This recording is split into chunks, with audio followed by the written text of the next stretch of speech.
Yes, stay with us, Dr. Nagal, because we have further updates from the Middle East, and the Israeli army has vowed to press ahead with its assault on Beit Hanoun in northern Gaza.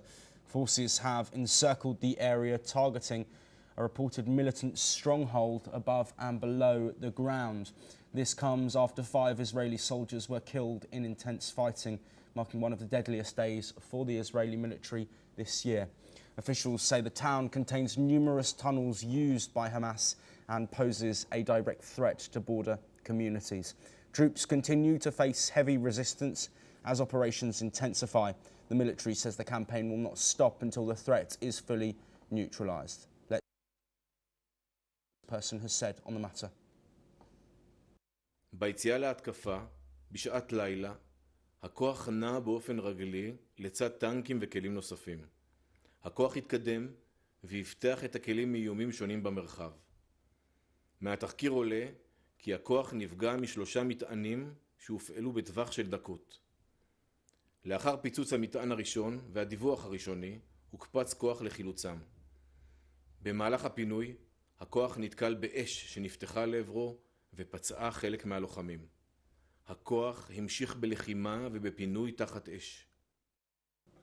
Well, yes, this, of course, coming as Israeli military operations continue. The situation on the ground is difficult.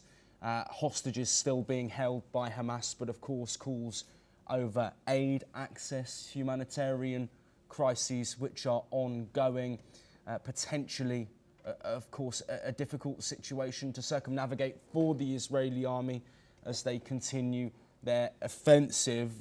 Dr. Nagal, thank you for staying with us.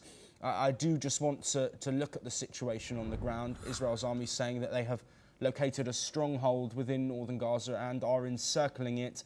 We know that many people have been displaced.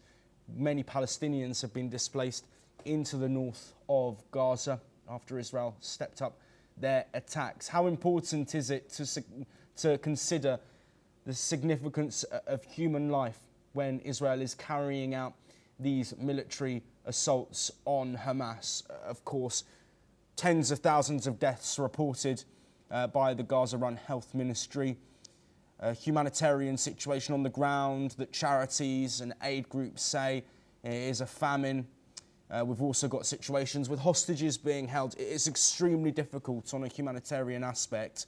What responsibility does the Israeli military have to try and limit the killings of their forces, but also of civilians? Viewed from the military aspect, this is the typical counter-insurgency operation. Because in the past, Israel sees Gaza and airstrike has happened, the ground troop entered, but they did not try to occupy and control the area and eliminate house by house, and eliminate Hamas. Such kind of operation hasn't continued for a long time. So temporarily they enter and attack the Hamas, but withdraw. And temporarily attack the Hamas, something like that. This has repeated.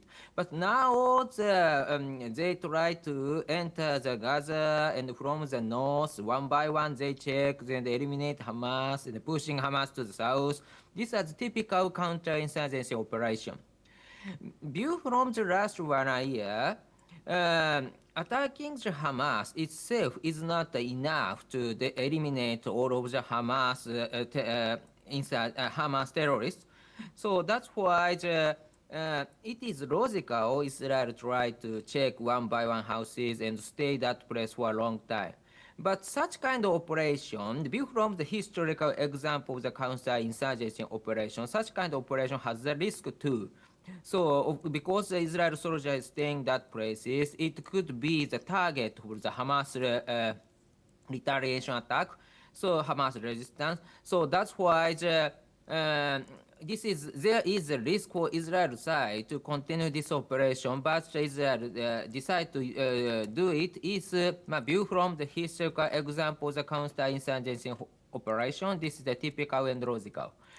The view from this, if this operation continue, of course, Israel casualty will increase, and at the same time, the people staying in that place is also suffer the collateral damages.